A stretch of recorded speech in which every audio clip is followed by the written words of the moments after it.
Hello, Delegate Wranglers. How are you this sunny Tuesday afternoon? I'm joined again by my co-host, Dominic. How are you, Dom? Good afternoon, Mr. Thompson. I'm very well. How are you? Yeah, not bad, especially after the massive news of yesterday. Not what Boris said. That Oh, our go on. patio was nearly finished. Is it really? That's the big news. Are you doing this work? Well, I did the labouring work, I did the labouring, then I brought an expert in to do the skill bit. Is that Di? That's Di. She's laughing over there. No, she just stands over the clipboard. And, what sort of patio have you gone for, Neil? Is it a decking area with concrete? Have you got stone? What have you done? We've gone for like porcelain flags. Have you? Got two new patio areas. No doubt. Oh, wow. Yeah.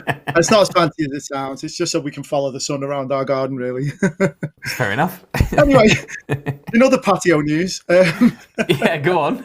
Well, you find other patio news. Go on. No, I've got no more. I'm done. Anyway, welcome to the show, guys. Thanks for tuning in.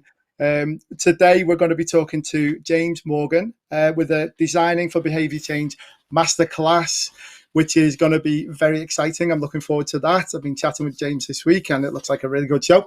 Thanks to everybody watching on all the different channels. Do you want to tell us what they are, Dom? Yes, as normal, we are live on Facebook, YouTube, and as of a couple of weeks ago, LinkedIn. We are, Neil is also active on Twitter and Instagram and all over the place, but primarily we are live on Facebook, YouTube, and LinkedIn. Do like, follow, share, subscribe, connect, do everything that you need to on each of those social channels, because every time you connect, every time that Neil gets another follower or subscriber, it really does help as he's building the brand around DW, and it would be very much appreciated. As always, although we are live on those three channels, the content lives forever on YouTube. There's probably 60 odd hours worth of content out there now. And a good amount of that is Neil and I not talking, and that's the useful stuff. So do go find it and do watch it. Yeah, you can just mute me and Dom and listen to the experts talking about their stuff. They come for the intro music and the experts, and they just drown out and just get rid of the rest of it. So, as usual for this season, we are sponsored by the Delegate Wranglers Superstars, and we do have another masterclass. Not masterclass, a webinar about superstars coming up. I don't know if Callum can quickly show that slide for us. Maybe not. Here we go. Boost your reputation. So if you're interested in joining the superstars, particularly with the big news from Boris yesterday, which we can talk about in a second, Dom. This is a great time to kind of reinvigorate your business. Join the Delegate Wrangler Superstars, increase your reputation on the group, and all the other benefits, of which there are many, including a Superstars Assemble night out, which is happening, social event, which is happening hopefully in the next month or so. Now we've got the dates, and it looks like we're on for that. So looking forward to that. For any of our live things, including that one, you can just go to our delegatewranglers.com/DW-broadcast. We'll try and put the link in the, I'll ask Diane to put the link in the chat for us on that and any other. Oh, it's coming across the bottom as well. It's coming across the bottom of the screen, but I'm going to have a chat with Callum after this, because that's the smallest graphic possible. I think we should make that a little bit bigger. We'll do something a little bit more fancy with that for next week. I thought it was all right, Callum. Anyway, so shall I do some hellos? Yeah, do some hellos. Go on. Okay, so let's jump into the Facebook group, because there's a few people that I haven't seen watching for quite a while, which is really nice. So good afternoon, first of all, to Rebecca McRob. Afternoon, Bex. How are you? And Nikki Buse. Nikki, lovely to see you here as well. Mandeep, you are back. Nice to see you. He said no music today. There was definitely music. I heard music. So did you have your speakers on, Mandeep? Who else we got? Joanna Orlanska. Hi. She says she's going to watch it later. As I said earlier, it's going to be on YouTube. YouTube later, so you're welcome to watch it in your own time. Jeanette Lendon is showing off from a surprisingly surprisingly dry Hertfordshire. We are everything but that here at the moment. Friend of the show, Jeanette Lendon, by the way. Hello, Jeanette. She's been on the show. Absolutely. And as has Jack Saywood, who is also watching. Good afternoon, Jack. And I'll also say hello on Facebook to Rachel Capel as well. Good afternoon. Thank you, Jack. Yeah, thank you for joining us, guys. Before we introduce James and get into it, we'll just run our Shooting Stars testimonials video. So this is for people who are members of the Superstars, and this is some of the lovely things that some of their clients are saying about them. We try and celebrate them each week and show 5 or 6 of the best ones. So here you are, guys. I hope you enjoy these.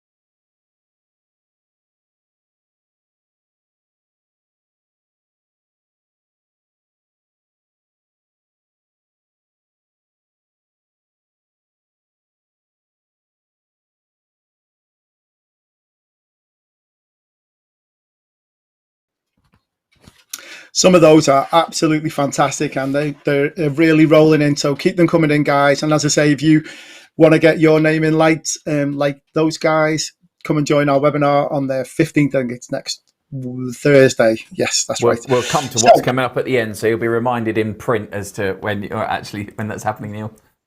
Definitely. Okay, on with the show. Absolutely. So today we are very happy to be joined by James Morgan, the Principal Lecturer of Event Design and Technology at the University of Westminster. Wow, I got it right, James. How are you doing? It's a real mouthful, isn't it? It's a real mouthful.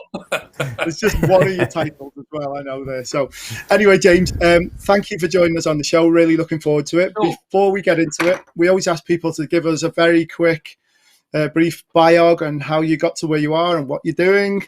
So if you want to let us know, that'd be fantastic. Yeah, sure. Well, the first event that I ever did was when I was at hotel school, and that was in Rhodesia in the old days. And it's quite a while ago. The country's changed names since then.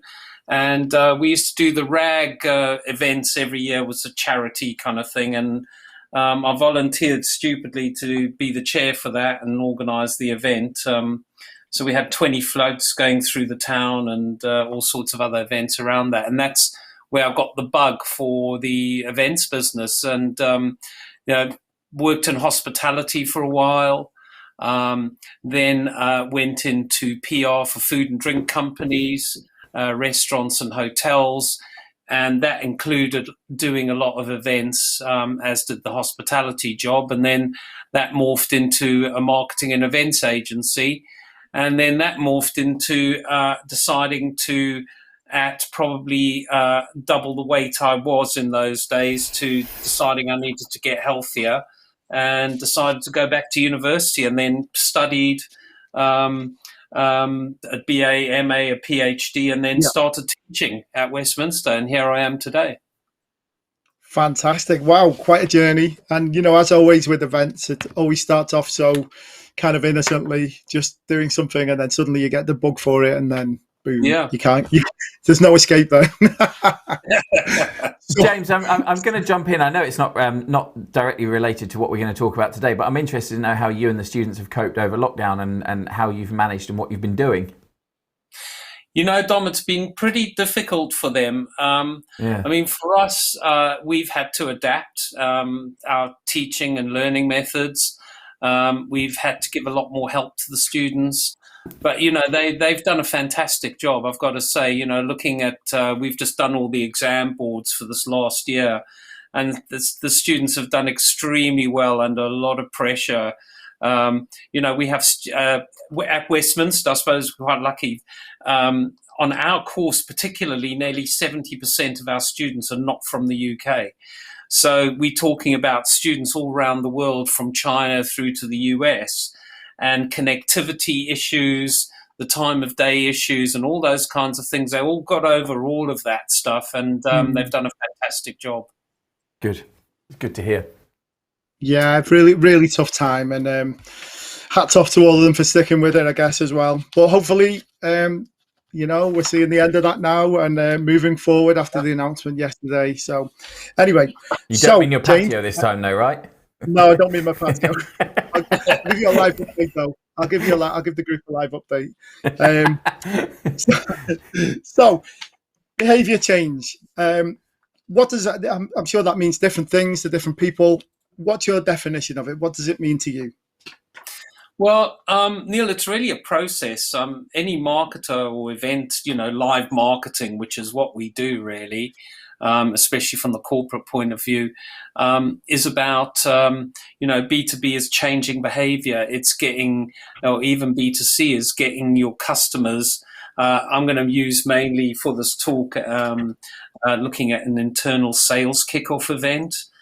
Is a good way to illustrate behavior change, as well as a product launch, which might be business to consumer, like a new iPhone or a new kind of essential oil or something like that. Yeah. And what we really want to do is we have a process that a 5-step process that starts with somebody is even ignorant to the problem that they have, or a product that doesn't exist out there.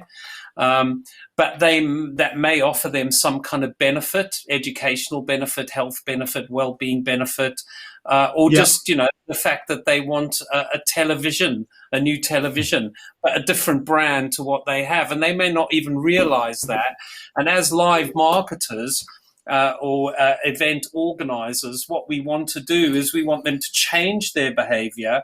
So let's go to the internal sales kickoff. It's about, engaging with your people in terms of behavior change, to actually get them to take on all the tips and the tricks that you use in those kickoff conferences, and then embed that new behavior into their job. So for a product launch, it's the similar kind of thing, is highlighting a product, its benefits, and then getting people to change their behavior to actually go out and buy that product. So if we look at the 5-step process of behavior change, we start with the, like I say, pre-contemplation, where they don't even realize that they've got a problem to solve, or they need a particular product.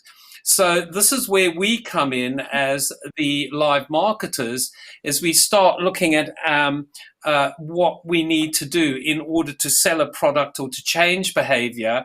And we move them to the contemplation stage of thinking, I may change my behavior in terms of what I buy or the way I work, through the different types of messaging that we use pre-event. So that's the marketing messaging, the social media messaging, etc., to encourage them to actually register for the event itself.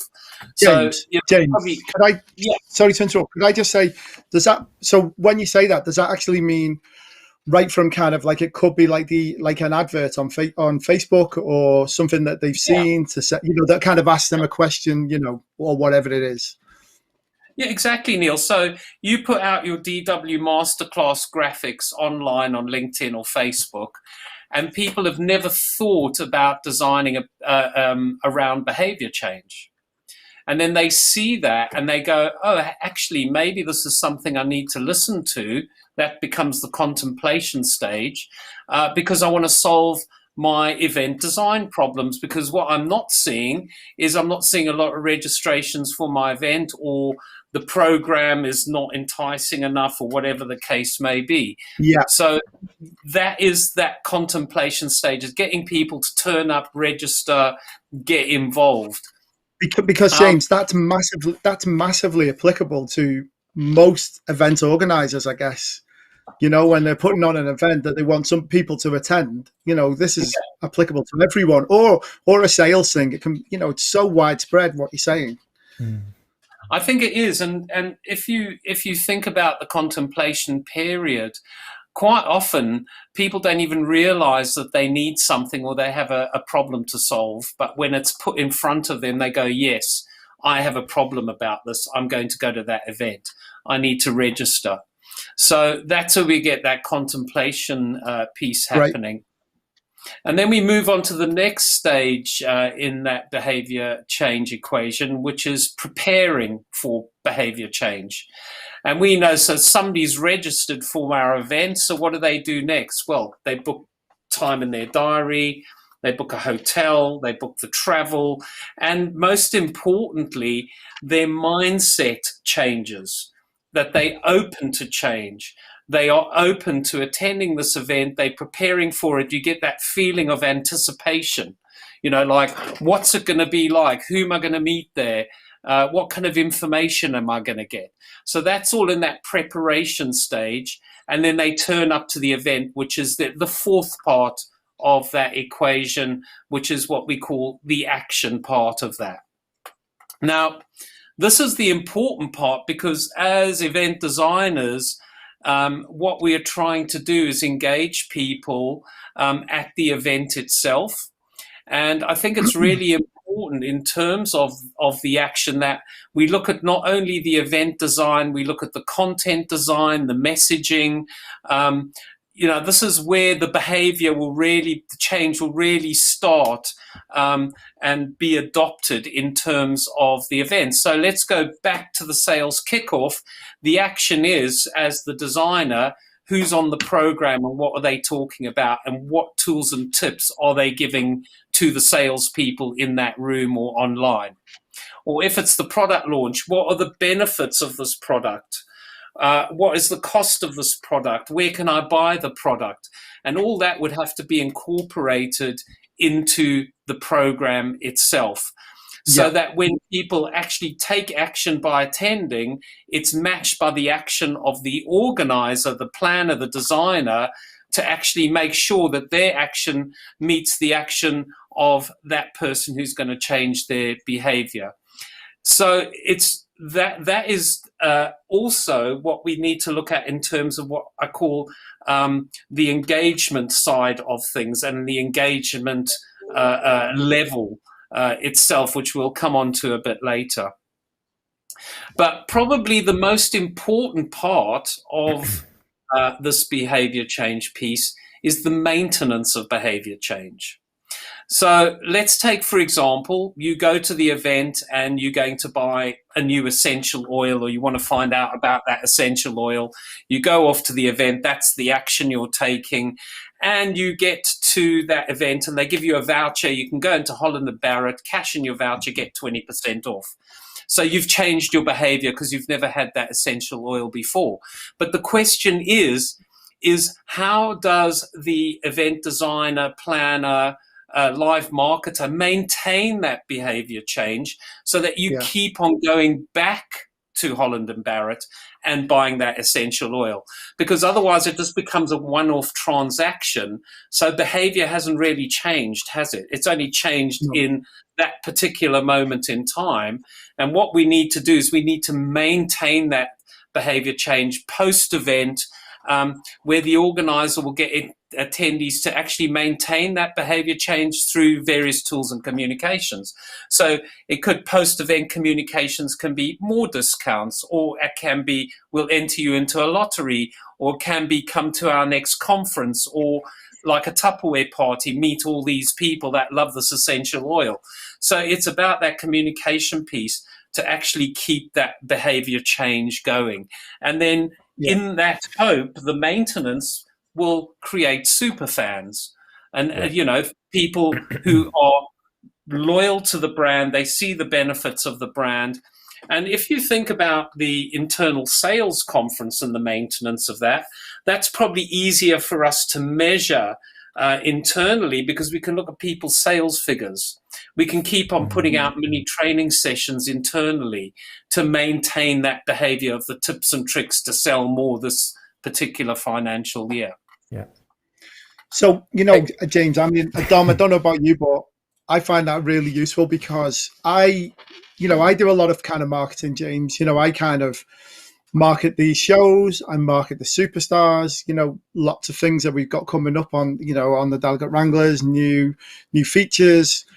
And to break it down, like the pre-contemplation and the contemplation, I've never really thought of it so structured. I've just kind of tried to just go straight ahead and go, there's the benefits of what we're doing, join here, that kind of thing. But, this is making me think about it a little bit differently, to maybe try this different approach as well, because I've never done it that way. I find it really interesting. Neil, I was going to say, put your hand up if you've never really thought about this as being a behavioural change issue and more of a marketing issue. And it was just, I was listening to it then and thinking, actually, as you were going through it, I was thinking of what's happened to the event world in the last 14, 15 months, particularly, where especially the action and maintenance phase, those two have kind of sat at level playing field. But actually what we've seen, certainly with the clients that we've been working with and on the events that we've produced for people, has been the focus, I think, on that maintenance phase. It's what happens after the event, and the way our clients have been approaching that isn't in the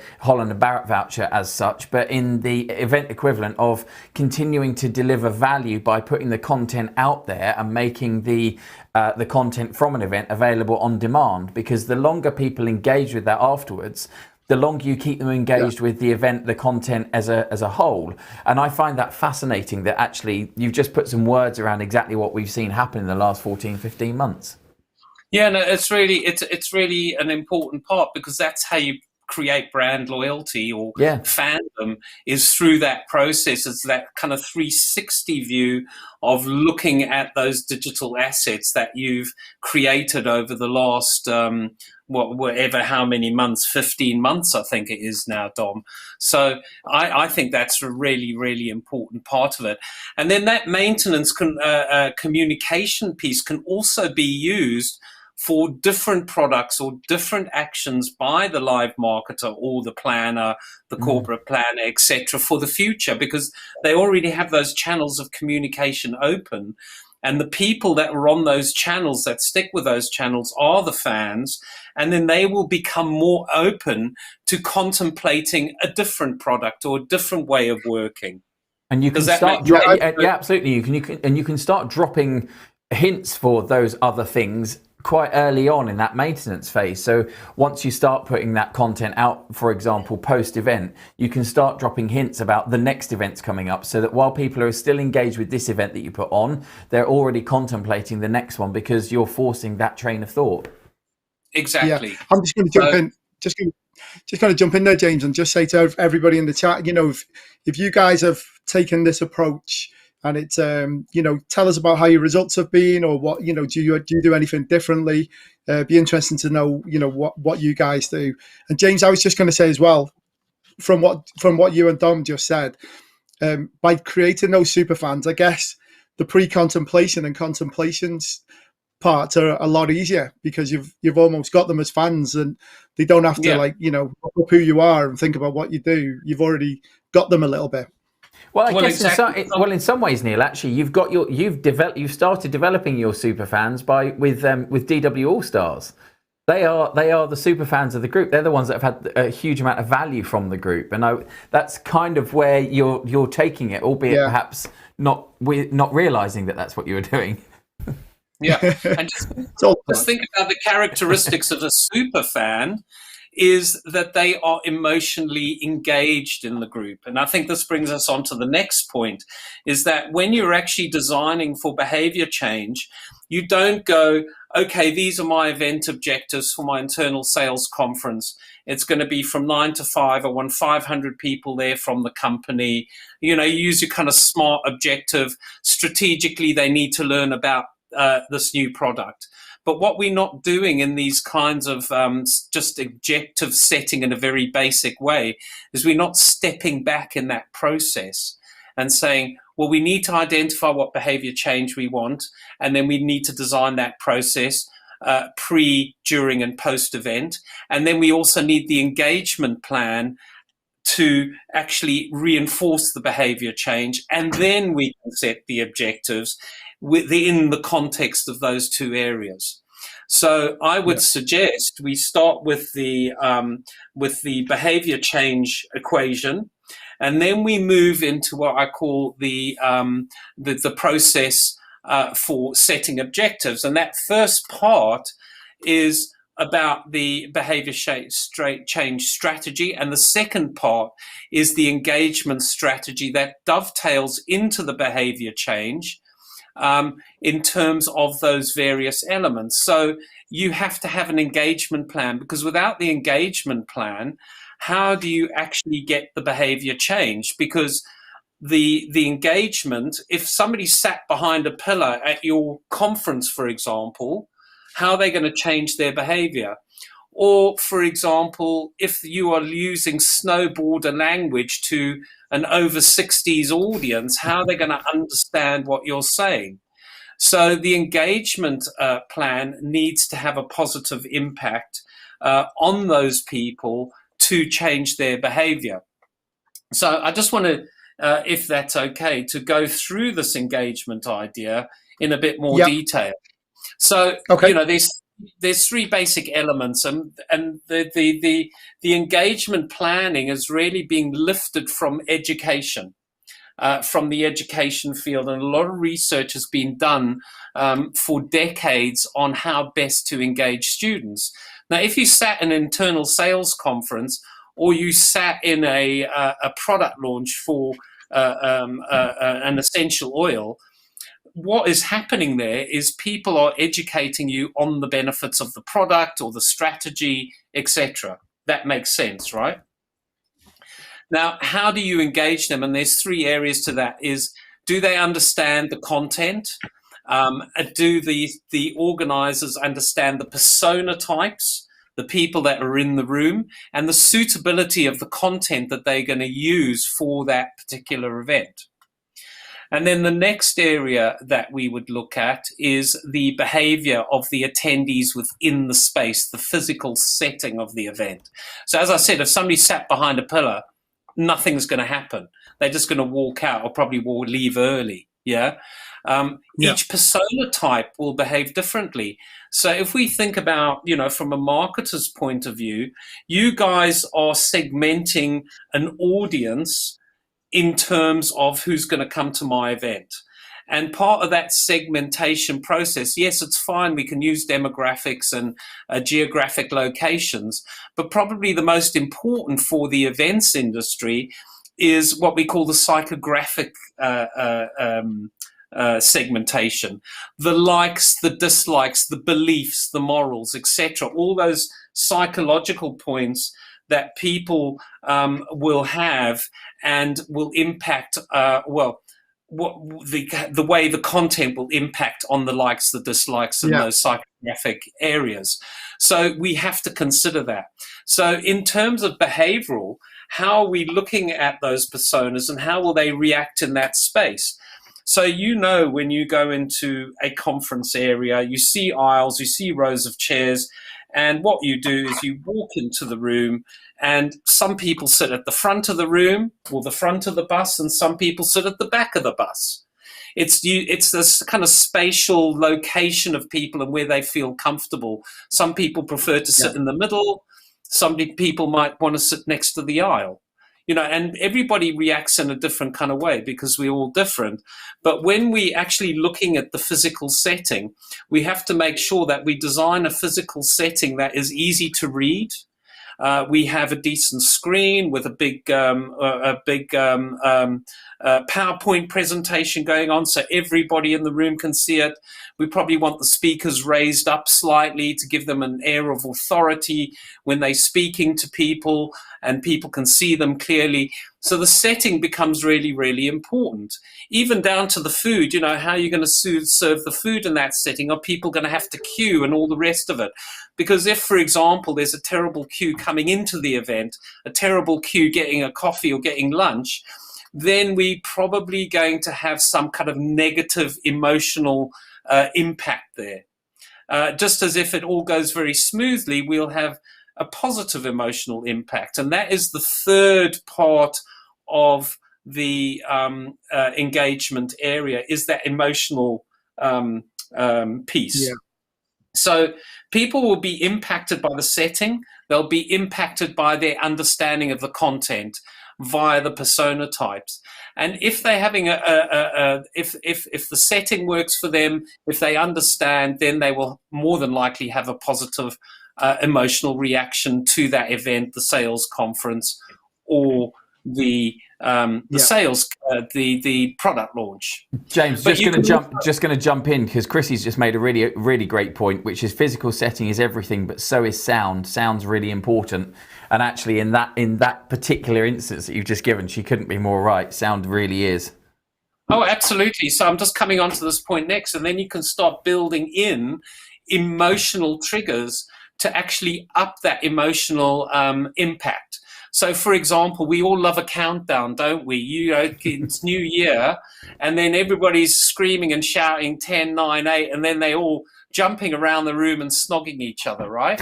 And that's an emotional trigger that we use in the events industry quite often. So, that can be music. It could be the Star Wars march up to the stage for an award ceremony.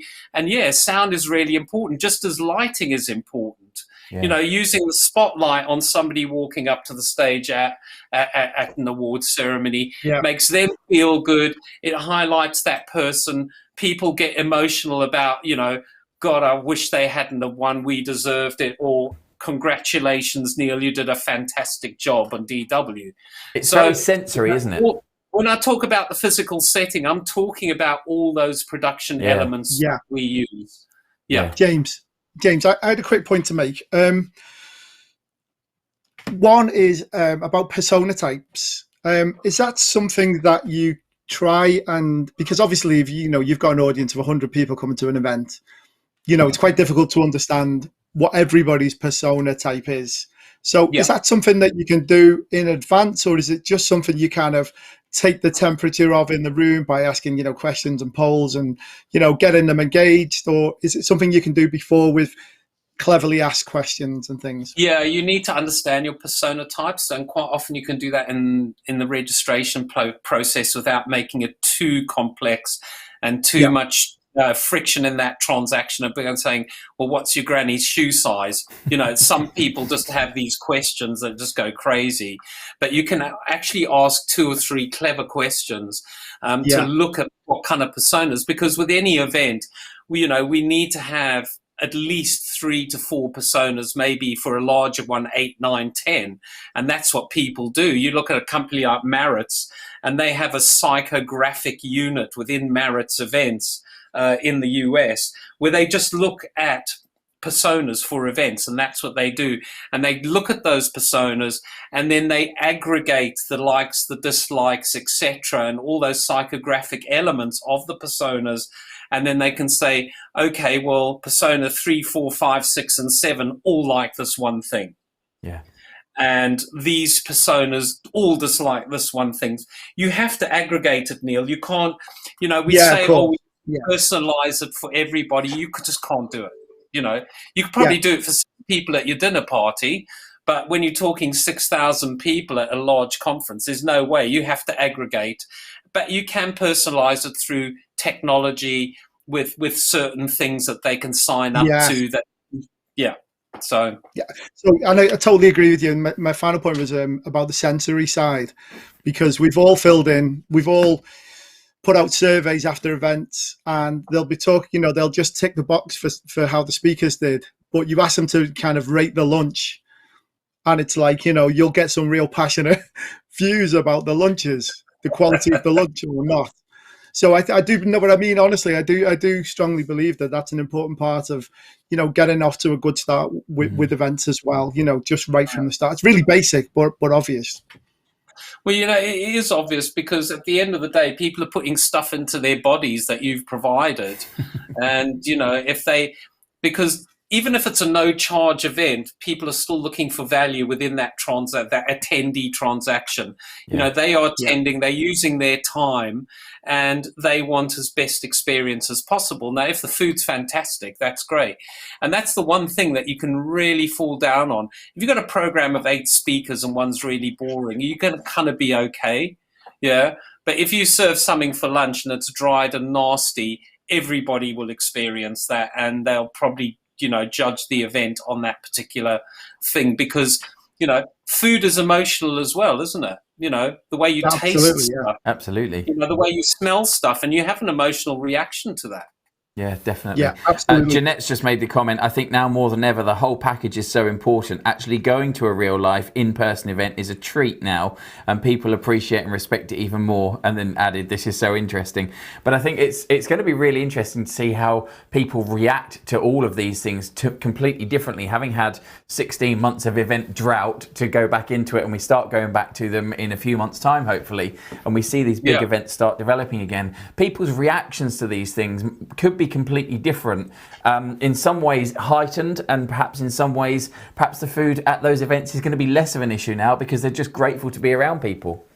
Well, Tom, that's your crystal ball. I don't want to make a comment at this stage. I'm more of a data-based kind of commentator. I want to see the data before I start saying that. But I think what I'd like to do is I just want to go back to what's happened over the last 16 months. So we haven't had a physical setting, but what we have had is a virtual setting. Yeah. So we still have the cognitive and understanding the content by the different persona types and the suitability of that. But what does the physical setting look like? So, for example, you are streaming out to YouTube, and the physical setting is just basically a big screen with me on the screen now and you guys, and then a comment down the right-hand side. So that's the experience scape that they're getting. Yeah. And then we can go to much more complex settings, virtual settings that could have sponsors' logos. It could have a Q&A. It could have a polling function. It could have enter this competition. It could have download your voucher for the essential oil kind of idea on a much more complex kind of virtual setting as well. So I think it's important, as the big thing in elephant in the room right now is how are designers going to design for a virtual as well as a live audience, and how's that going to work? Is it going to be a second class kind of experience for me virtually, or is it going to be a unique experience for me? I'm just not following what happens live in the room. So that, again, is something that I'm very interested in, but I'm not going to start crystal balling right now again. I'll let you do that, Dom. We've talked about this, a few times, haven't we, Dom? Nobody really truly knows what a kind of hybrid event is going to look like. A full-on, 400 people in the room. I think we know. I think we know how they're going to look, and I think we know technically how they're going to work. But what we don't know is what people's reactions to those are going to be. That's the unknown. Yeah. And I was having a conversation with a client over lunch even yesterday, talking about exactly this. She's going back and has now pretty much committed herself to taking her event live again in November, and we're working on the production of the hybrid element of that. So everything that's kind of not in the room, and we have no doubt on the platform, on the technical side at all, but we're just not sure yet how people are going to react to that, and if you're going to get that interaction between people live in the room and people watching virtually, if you're going to see those conversations develop in the way that they have virtually in the last few months. So I think that's the bigger unknown, more than actually what they look like and how they're likely to be designed. There is one little advantage though, of watching online. You're more kind of, it's easier to make a comment, I guess, than to stick your hand up in a big packed room and start, sometimes walk to a microphone and say something. It's easier to just put a little comment in the thing. So it swings around. But I think I think this is where this is where live events are going to take a bit of influence from virtual. How can they get that same level of ease of interaction in a live environment or at a hybrid event? Maybe with that. Yeah, entirely likely. But it's platform selection, it's technology selection that's going to enable that. And I guess the last 15 months of learning is going to really pay dividends in 4 or 5 months when we actually see these big events come back. I think you spot on there, Dom, saying that, planners and designers certainly have learned a lot more about what technology is out there, because they've had to embrace it pretty damn quickly. Yeah. But what we've also seen is we've seen an amazing innovation surge as well in that space too. So yeah, it is a bit of a minefield, but I think, people have got the basics now. Yeah. And the only way that we are going to get that connectivity between the live and the virtual is through different technology tools. Yeah, absolutely. Yeah. Okay, James. So I know we've got about 15 minutes left. So in terms of the objectives for the event, at what point, are you looking at setting them? Is it after all this initial things have happened, and you've got some kind of scope on who the people are and what they're coming for, etc.? Yeah, so I mean, this is probably the simplest idea or objective setting exercises using the SMART objectives, strategic. Yeah. So if we look at the strategic side of it, the strategic is really got to include the behavior change element to it, as well as how you're going to engage for behavior change. What is the content? What's the setting like? And what will the emotions be like within that? So some people do, a simple dinner party event, and what do? They still have objectives in their head about, what they're going to do, how the dinner's going to be served, when it's going to be served, why they're serving a particular dish, because somebody might be vegan and then they've got a meat eater as well. And then measurable, well, they know they've got to cater for 6 people, right?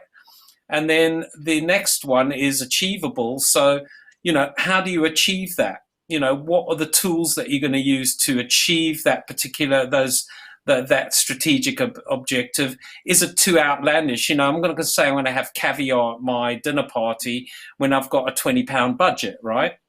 So, these kinds of objectives really need to be thought out. And anybody can just Google SMART objectives and have a good read. There's lots of videos there. And it's a really, really useful exercise. But when you're writing those, to make sure that they're relevant, to make sure they're time-bound, that there's a timeline to it. There could be, within the time-bound is looking at the pre, during, and post-engagement and behavior change idea. How do I write that into my objectives? So it needs to be a little bit more complex. And the more expensive your event and the bigger the budget and the more you have to justify that money, the more complex you need to look at your objectives. They are smart, they're not simple. So, at the end of the day, if you think you can get away with, 5 one-liners on each of those, you're kidding yourself, really. Because what you're not going to be able to do is you're not going to be able to incorporate all these really important issues like the behavior change, the contemplation, the action, etc., and the maintenance and all that kind of thing, as well as the 3 pillars of engagement. So it's really important that that the objectives are only set once you've investigated and explored those kinds of issues around engagement and behavior change. So, well, speaking of which, once you've had the event, is that how you're measuring behavior change afterwards? And, is it literally down to bums on seats or the number of things sold or the number of inquiries, or, is that how you're measuring things?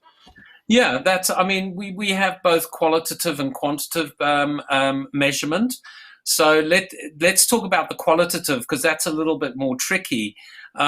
We could be looking at tweets or posts and what people are saying, and have a look at the language they're using, and if they're using positive language, negative language, and then we get an idea of the emotional engagement and the emotional impact of that event, for example, as well as whether do you mean actually counting these and measuring them and kind of scoring them? Is that what you actually mean, or is it just a kind of feel for it?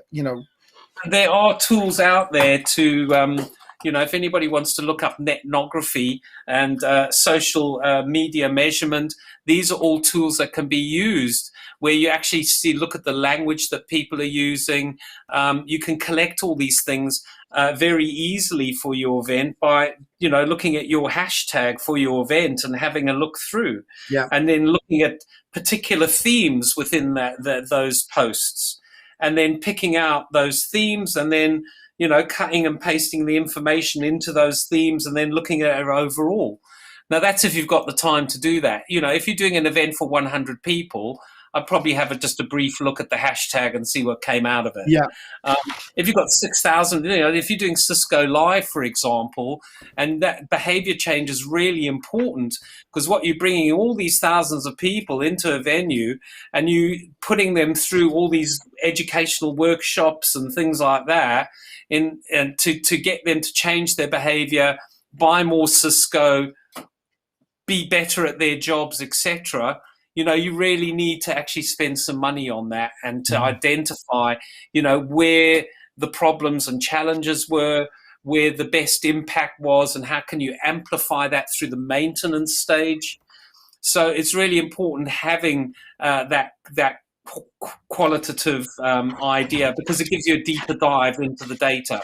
But then you can also use quantitative. So if we go back to the product launch, it's looking how many vouchers were used, how many vouchers were cashed in. Now, you could get people to actually go onto Amazon at the event at lunchtime and say, this voucher is only available to you for the next 24 hours. Go and check it out on Amazon shopping while you're having your lunch. And then you could make loads of sales there and then. And then they would get a receipt with maybe another voucher at a later date, for example, or sign up to some kind of content on essential oil treatments or something like that. But that all goes back to the maintenance point that you mentioned earlier, doesn't it? Getting these people and hooking them in. And because if you don't design for the maintenance part of it, what you've done is you've just stopped and started. You need that 360 idea. Yeah, absolutely. And I saw, Dom, you just put the link in for net. Yeah, I just did a quick Google search on netnography. It wasn't something I've ever heard of before, but I've just put a link into a Google search result on the group in the comments below. So go find that. So James, as well, I mean, if there's any useful links as well, I'll speak to you afterwards and see if we can put them in the wrap up, because we put a link to the whole show afterwards. So if there's anything you can share with us about any of the things we talked about, that would be great. Okay. What's the difference, James, between measuring behavior change as opposed to like the ROI on my event? Are they the same thing? Are they different? How do you see it? Yeah, I mean, the behavior change is actually comes about through the engagement, and that's usually through a positive engagement with that setting, with the understanding of what's going on at that event. Yeah, ROI is very much a numbers game. I had 2,000 people there. They all stayed for 8 hours. And then they all went and they downloaded their vouchers, and we made this amount of sales. And then we hope to make this amount of sales through the maintenance piece later on. But what we don't get there with the behavior change and then the engagement thing within the middle is we don't get an idea, going back to that qualitative measurement, is we don't get to see that deeper meaning behind the event and behind the data. So how do we know which bits to highlight in the future? So if we go back to Dom's point about, the maintenance, then we can go back to the contemplation, because we're dropping stuff in for something different later on. How do we know is the best way to do that? So if we look at that qualitative data, we can do that. It's not going to come through the numbers. No, it seems to me like the behavior change is more about the long game as well. An ROI is often just about the quick, I put this much money in, I want to get that much money out, kind of thing. Yeah. I mean, you think about people that buy cars, and, some people jump around with different brands, but some people are super fans, and they'll keep on buying that same mark all the time. It's like your favorite vodka. You keep on buying, you go back to your favorite vodka if you're a super fan. And that's the idea through the whole behavior change idea. That maintenance process creates the fandom that you need to continue the success of that brand. Yeah. Speaking of which, and I know we've only got a couple of minutes left. Talk to me about the emotional engagement side as well, because I guess that's really important with behavior. I know we talked about it earlier on about the food and the whole experience, but is there a much more holistic thing?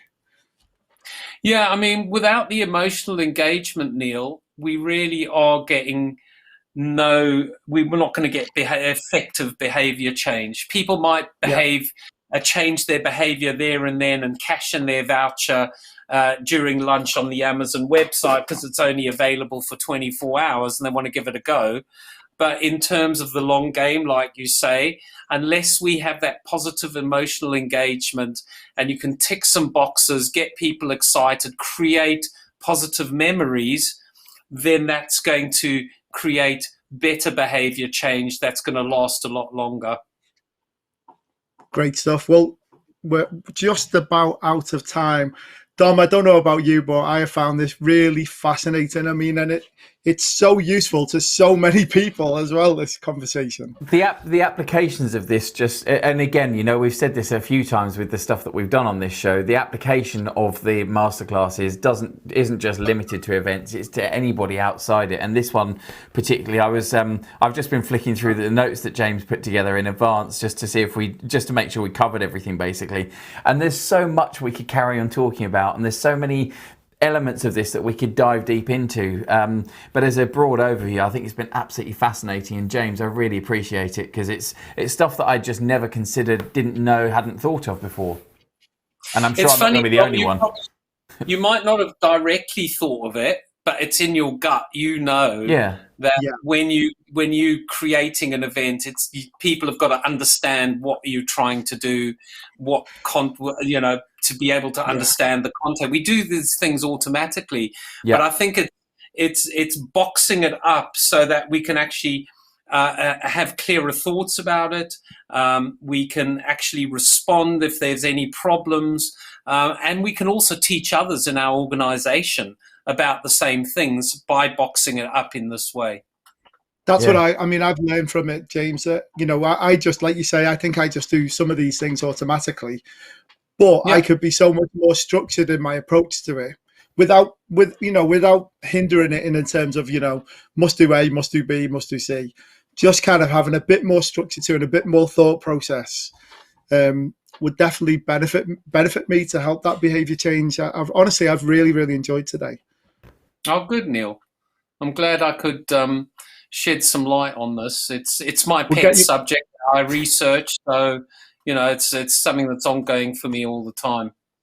Well, we'll have to get you on for either a part 2 or another subject, because this has been really fascinating, James. There's definitely a part 2 to this. I'm convinced of it. And anyone that's watching now live on any one of the channels, or anyone that watches this in the future, is going to get a huge amount from it. So, and I will go back and watch some of this again, as well as continuing to read the notes. I think if I just had one request, I think it would be that we try and put some form of note or document around this, Neil, in the wrap up, or something that people can use long term, because I think it's a huge amount of value here. Yeah, sure. James, I'll talk to you about that afterwards. If there's something I can just neatly put up for people, that would be really super useful for them as well. Because this is what the masterclasses are all about. You know, giving people takeaways, even if it's just the odd one little thing that they can use. You know, one little section from it, or all of it. You know, this is what it's all about. So. Thank you, James. Jeanette has just made a comment. Thank you so much. It was brilliant. Even though I don't run events at all, it can totally be transposed to any business. And Helen Larry said, "Great insight. Thank you all so much." Great. I'm glad they enjoyed it. Thank you, James. James, thank you so much. Yeah, no, it's been a pleasure. Thank you, James, for a fantastic masterclass. We'll see you at an event soon. Yeah. See you at an event soon. Thanks. See you, James. So, Dom, what a great show. I know, right? We have to stick to time, because I'm very aware that we can't take more than an hour of people's time at any one time, but we could easily have carried on with that.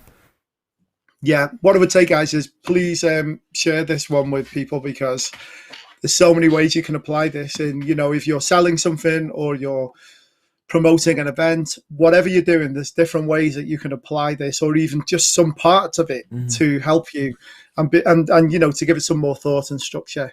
Wow. But also even just retrospectively applying it to things that we've done in the last year 16 months, however long it is. I think it's really interesting to see how there are elements of that we've done without even thinking that we were doing it, or thinking or knowing that we were doing it. So really good. I think I do it every week with the show and, you know, the masterclasses and the webinars and things. You know, I'm doing some of these things, but I'm definitely going to look out, guys. I'm going to be getting into your head. Anyway, speaking of which, I am conscious of us hitting time for once in a lifetime. So, Callum, if we could just show what's coming up on the show in the next few weeks. So on Thursday, guys, we've got an onboarding with my lovely wife, Diane. She's waving over the other side of the room. You can't see her. So yeah, that will be live on Zoom, but you can register on the link at the top, and Diane's going to put a link in the chat as well. But that's for anybody who's either just joined, has joined and wants a bit of a refresher, or if there's somebody, you know, tag somebody in on this send them the link to join. It's a free webinar and you'll get lots of good tips about it. Next week's going to be a great show. We've got Ken Kelling with a Get Your Head Straight Masterclass. So that's all about coaching and looking after your head and et cetera, et cetera. So I'm really looking forward to that as well. And then all the other shows are on there as well. And then 2 more shows left on, and then that's us done. For season 3, would you believe that we got to a season 3? But yeah, the last one I'm really looking forward to as well with Marty. I think it's going to be really interesting. But yeah, really we're nearly at the end. So that's it, guys. For another was that you with the audio, Neil? No, not me. Oh, is it not? Not me.